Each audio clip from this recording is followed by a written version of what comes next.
Shalom, shalom, and welcome back to the Zadok Priestly Calendar teachings. This is part 4. And congratulations, I'm graduating you to the Levitical order. We'll be building calendar years 5 and 6 as found in the Dead Sea Scrolls. And just as in the previous presentations, I like to bring us back to where we left off. Remember, the 4th year, 12th month began in Shechaniah, and it ended with Yeshabab. So in order to keep the courses unbroken, we will just begin year 5, month 1, with Yeshabab. And this is the beginning of year 5. This is month 1. Yeshabab, in order where we left off from the previous, and 4Q321, fragment 4 and 5, the first month begins in the week of Yeshabab. 4Q320, fragment 5, on the third day in the week of Immer, the Passover. 4Q320, fragment 5, on the first day in the week of Pistates, the waving of the sheaf. 4Q321, fragment 3, on the fifth day in the week of Pistates, which is on the 30th day in the first month. So this is a true statement here with Yeshabab leading the year. Third day in the week, Immer is definitely on the Passover, the 14th day of the first month. We have the first day in the week, Pistates, is on the waving of the sheaf correctly. The fifth day in the week of Pistates is the 30th of the first month. So we have proven that year 5 has started off correctly and we are in order. Month 2 starts off with 4Q321, fragment 4 and 5. The second month begins in the week of Pistates. Also 4Q320, fragment 5, on the 5th day in the week of Yehezekiel, the second Passover. So the second month is definitely beginning with Pistates. On the 5th day, we have the 14th day of the second month.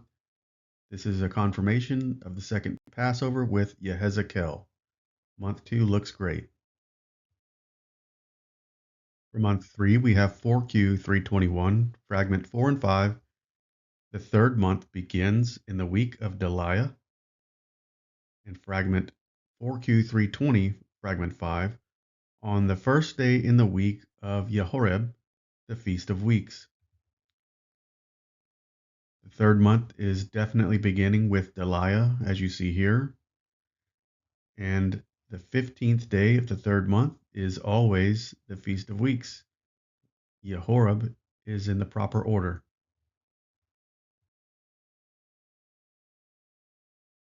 And month 4 is a very lonely month with only one scroll fragment, but that's more than enough. 4Q321, fragment 4 and 5, the fourth month begins in the week of Harim. And we have Harim beginning the fourth month.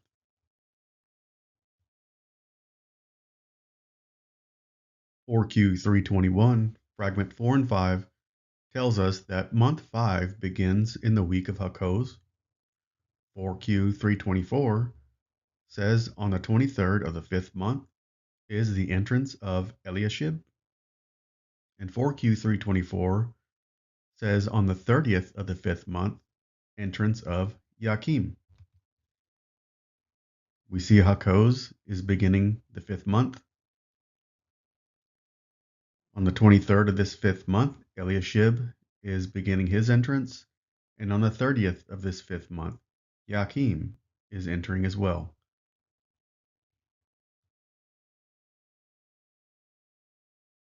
Month 6 We have 4Q 321, fragments 4 and 5. The 6th month begins in the week of Yakim. 4Q 324, on the 7th of the 6th month is the entrance of Hupa. 4Q 324, on the 21st of the 6th month is the entrance of Bilgah. 4Q 324, on the 28th of the 6th month is entrance of Immer. We see Yakim is leading up month 6. We have Hupa, the 7th day of the 6th month, correct? Bilgah is the 21st of the 6th month, making his entrance. Immer, the 28th of the 6th, making his entrance. And here is also proof that the Shabbat does not float.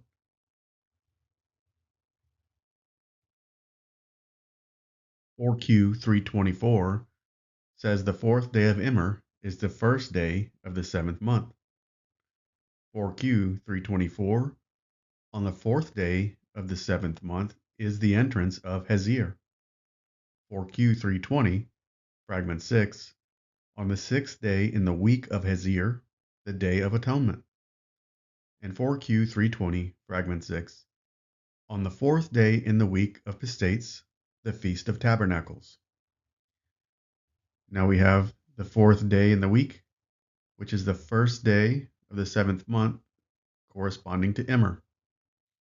We also have the 4th day of the 7th month with Hezir making his entrance. Hezir also is in the Day of Atonement, which says the 6th day in the week of Hezir. So that's also true. And we have the 4th day, Pistates, is taking up the Feast of Tabernacles. Month 7 looks good. 4Q 321, fragments 4 and 5. The 8th month begins in the week of Yehezekel. As we see here, the 8th month is beginning with Yehezekel. 4Q 321, fragment 4 and 5. The 9th month begins in the week of Yehorib. 4Q 324, on the 4th on the 9th month is the entrance of the course of Harim. Yehorib is here leading up the 9th month. And on the 14th day of this 9th month, Harim comes into his course.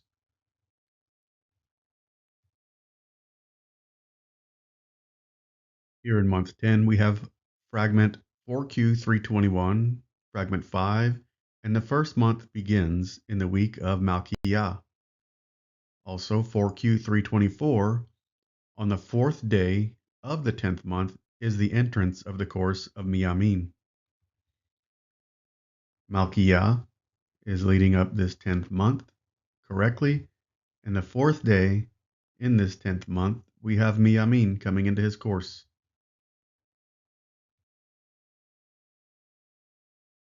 Or Q 321, fragment 5. The 11th month begins in the week of Yeshua. We have Yeshua beginning this 11th month correctly.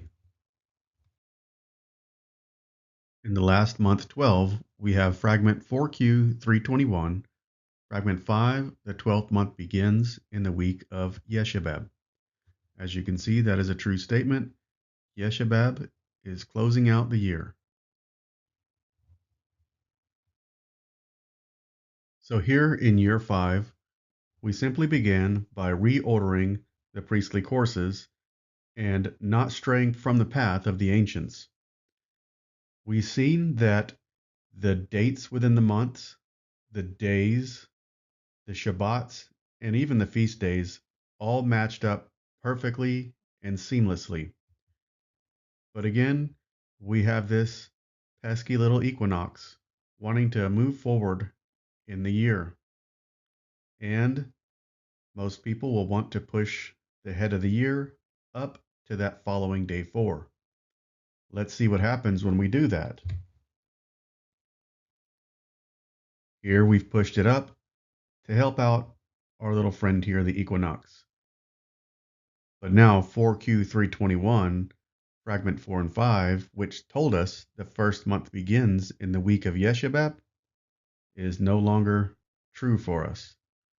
Also, 4Q320, fragment 5, on the third day in the week of Immer, the Passover, it's no longer true. Hazir, you now have the Passover. Fragment 4Q320, on the first day in the week of Pistates, the waving of the sheaf. That is no longer true. And the same as also for 4Q321, fragment 3, on the fifth day in the week of Pistates, which is on the 30th day in the first month. Pistates is no longer on the 30th. It's been passed to the priest in the next week. So pushing the year forward has destroyed what the Zadok priests have told us here in these scroll fragments. We don't have any scroll fragments that reference the moon phases for year 5, so we can go ahead and move on to year 6. In Mishmarot F, we have a glimpse that says the 6th Pistates. 4Q321, fragment 5, the first month begins in the week of Pistates. 4Q320, fragment 6, on the third day in the week of Yehezekel, the Passover. And 4Q320, fragment 6, on the first day in the week of Gamul, waving of the sheaf. So we have Pistates heading up the year, just as these two fragments have told us. And then the third day in the week, Yehezekel, is here on the Passover. Also, the first day in the week of Gamul, we see him here on the feast of the waving of the sheaf. So this priestly cycle, year 6, month 1, has started off correctly. 4Q321, fragment 5, says the second month begins in the week of Gamul. 4Q321, fragment 5, tells us that in the week of Messiah is the second Passover. Gamul is starting month 2, and Messiah is definitely on the Passover. 4Q321, fragment 5, the third month begins in the week of Harim. 4Q320, fragment 6, on the first day in the week of Malkiah, the Feast of Weeks. Here we have Harim, beginning the third month, and on the first day of the week, Malkiah, on the 15th day of the third month, which is the Feast of Weeks. We have one scroll fragment for this fourth month, 4Q321, fragment 5, which tells us the fourth month begins in the week of Hakoz, which this is a true statement.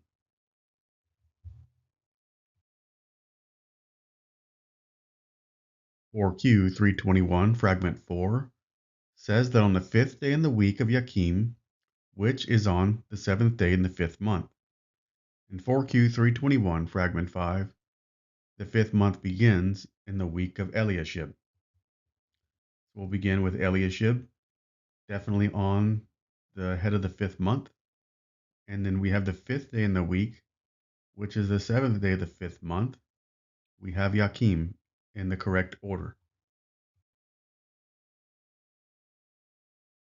For month 6, we have 4Q321, fragment 5, telling us the sixth month begins in the week of Immer. In 4Q321, fragment 4, on the Sabbath in the week of Hazir, which is on the seventh day in the sixth month. As we can see at the top, Immer is leading up this sixth month, and Hazir is on the Sabbath, falling on the seventh day of the sixth month. For month 7, we have 4Q321, fragment 4, on the first day in the week of Yakim, which is on the fifth day in the seventh month. 4Q320, fragment 6, On the 6th day in the week of Yakim is the Day of Atonement. 4Q320, Fragment 6, on the 4th day in the week of Gamul, the Feast of Tabernacles. So the first day, which is the 5th day of the 7th month, you have Yakim. That's correct. On the 6th day, you have Yakim falling on the Day of Atonement. Correct. And then on the 4th day, Gamul is going to lead the tabernacles. That is all true.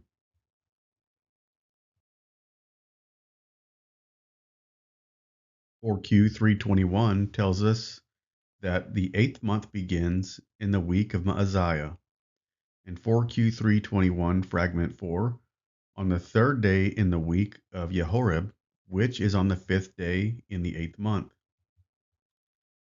Maaziah is leading up the 8th month. And on the 3rd day in the week, we have Yehorib corresponding to this 5th day of the 8th month.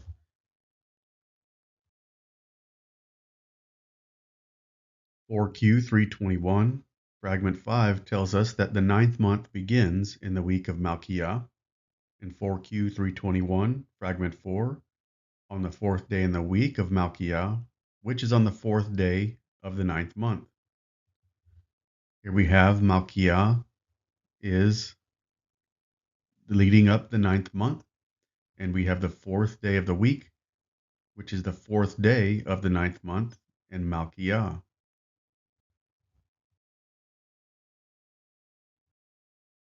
In month 10, 4Q321, Fragment 5, says the 10th month begins in the week of Yeshua. In 4Q321, Fragment 4, on the 6th day in the week of Yeshua, which falls on the 3rd day in the 10th month. Here we have Yeshua beginning the 10th month, and on the 6th day of the week, the 3rd day of the 10th month is Yeshua.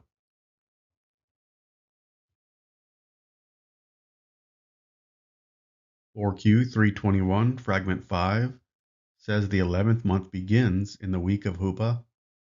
4Q321, Fragment 4, tells us that on the Sabbath in the week of Yeshebeb, which is on the 2nd day of the 11th month. We have Hupa beginning the 11th month. We have the Sabbath here on the 2nd day of the 11th month with Yeshebeb.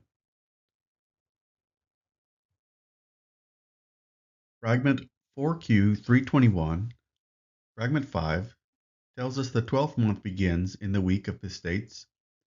In Fragment 4Q321, Fragment 4, on the 2nd day in the week of Pistates, which is on the 2nd day in the 12th month. The 12th month here is beginning with Pistates, and the 2nd day in the week, which is the 2nd day of the 12th month, we have Pistates again, and that is the end of year 6.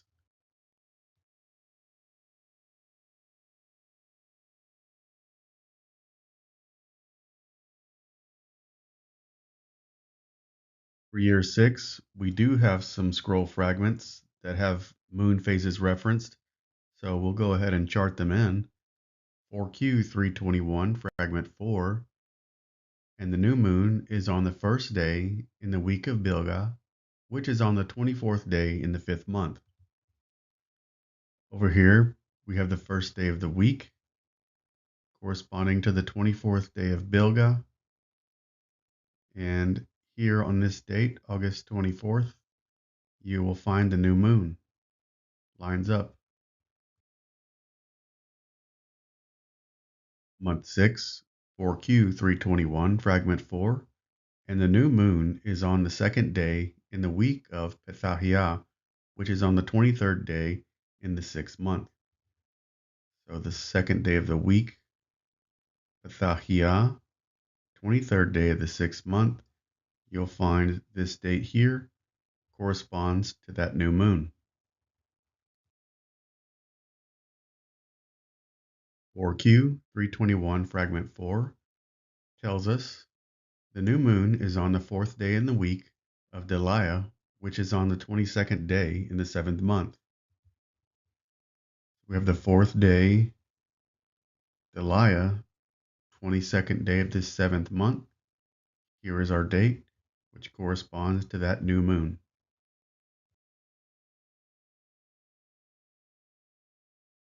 (4Q 321, Fragment 4), and the new moon is on the 5th day in the week of Harim, which is on the 21st day in the 8th month.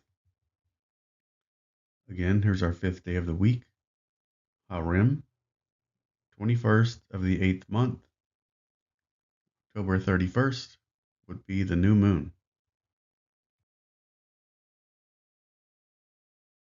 For month 9, 4Q 321, Fragment 4, the new moon is on the Sabbath in the week of Abia, which is on the 21st day in the 9th month. The Sabbath of Abia, 21st of the 9th, and here is our new moon, December 1st.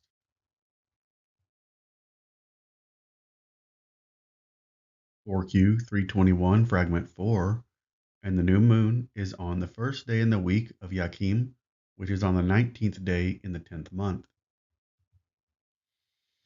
First day, here's our priest Yakim, the 19th of the 10th month, corresponding to this date, which is the new moon.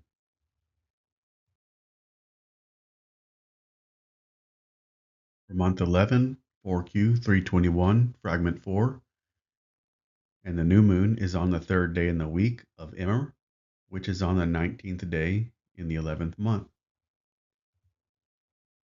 We have our 3rd day of the week, Immer, on the 19th of the 11th, and our new moon being January 28th, 2025.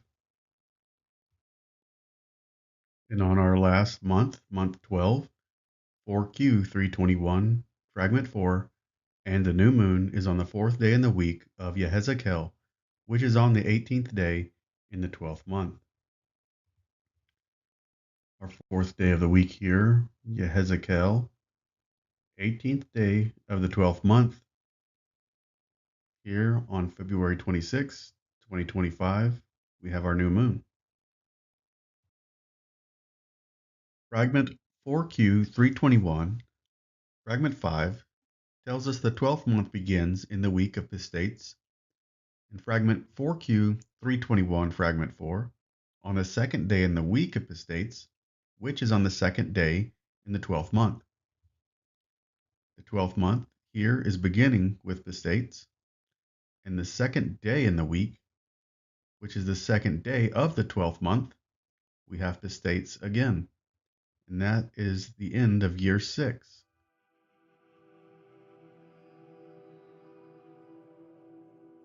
We now find ourselves at the end of the 6 years of priestly courses, which means it's time to start back over with year 1.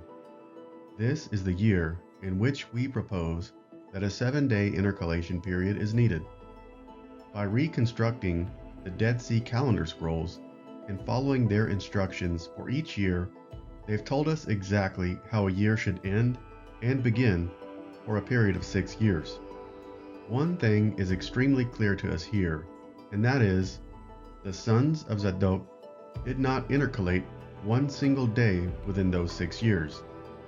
They didn't leave us any instructions on how to intercalate or when. They only left us instructions for the 6-year cycle. It's here at the end of the 6 years where we believe that a 7-day week is necessary to keep the calendar on track with the sun, moon, stars, and priestly courses. It's here at the Shemitah where the Father commands a rest for the land. Not only does the land get to rest, but so does the calendar. For 7 days, even time receives the blessing of a Sabbath rest. I'll demonstrate for you a witness in the stars that we believe is another sign or oath to know that we're on the right course. This year, on March 11th, 2025, the Zadok Priestly Calendar will end, and this is the eastern sky where the sun is going to rise. So this is going to be day 4 where the calendar should start, but we can see the sun is in between these two constellations, Pisces and Aquarius. Now this is where we are proposing the 7-day intercalation period. We'll add 7 days here and see where the sun rises now. Now we have the sun rising in the constellation of Pisces, confirming that the intercalation was added at the right time. And I'll just rewind it and show you again. Take you back to the 12th. Fast forward the time. And there we have it. The sun is outside of Pisces. Fast forward up, and we're back in.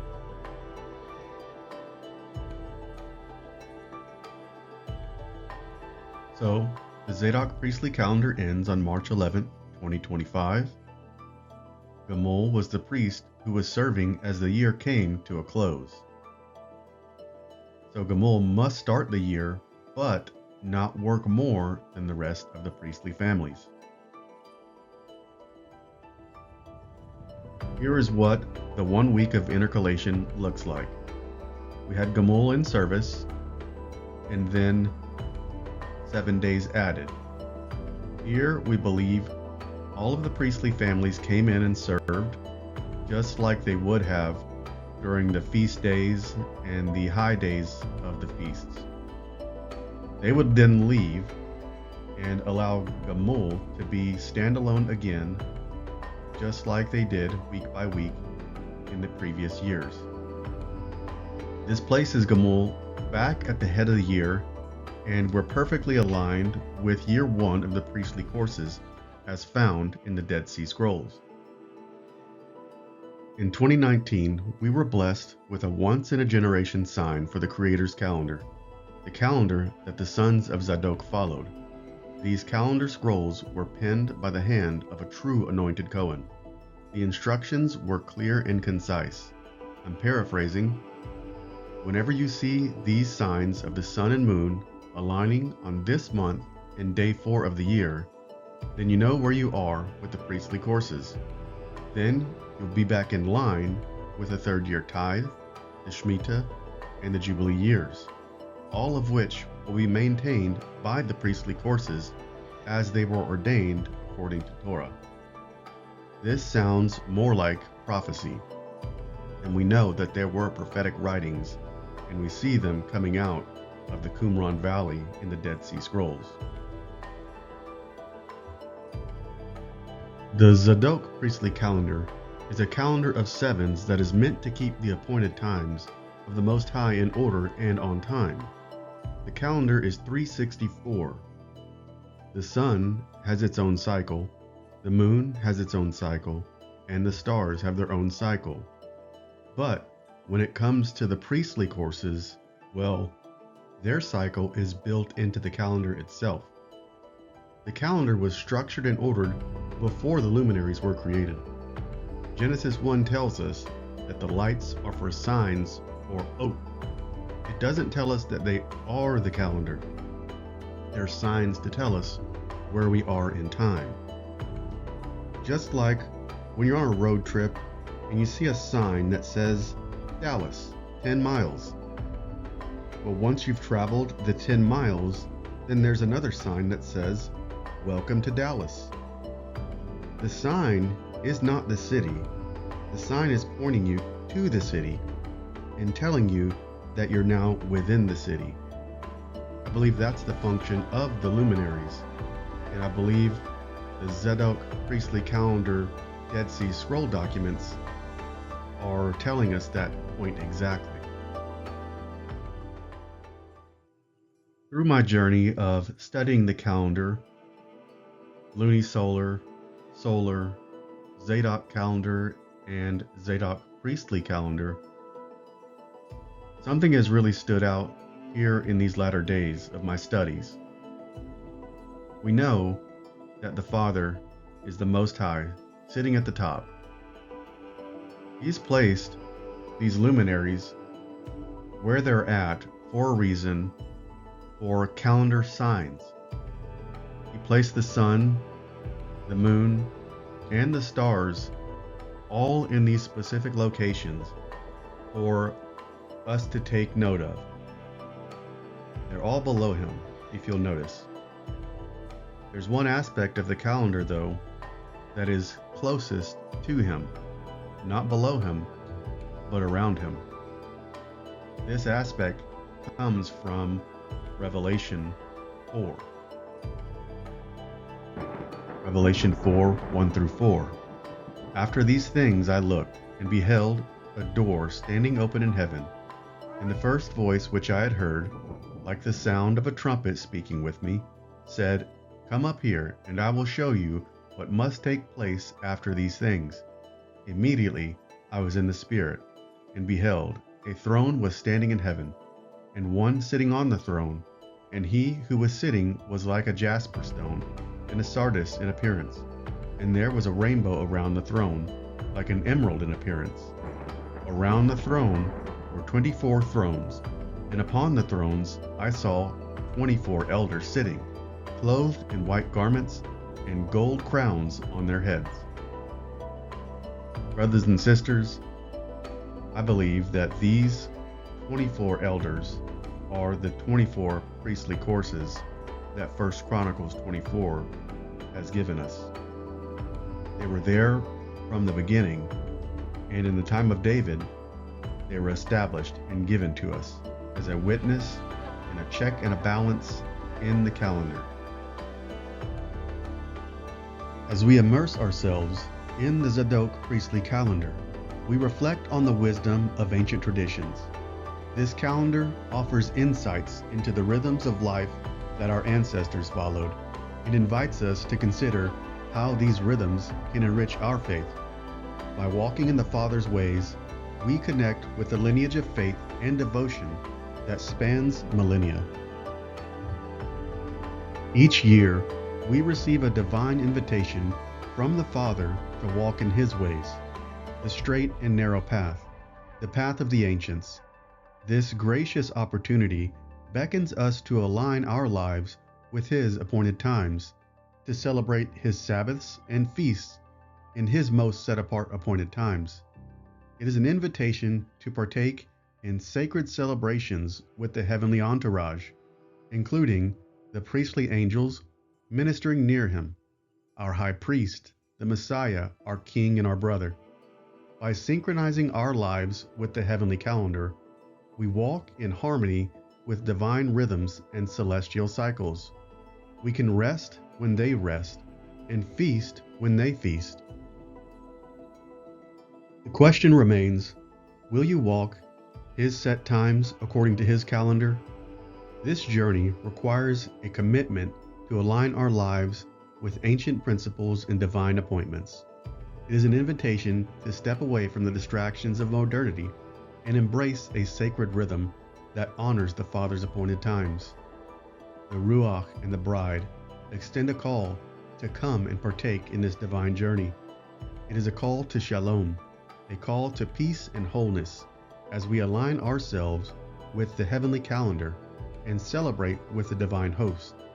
Let us heed this call and walk in His ways, embracing the ancient path of the Zadok Priestly Calendar. Shalom.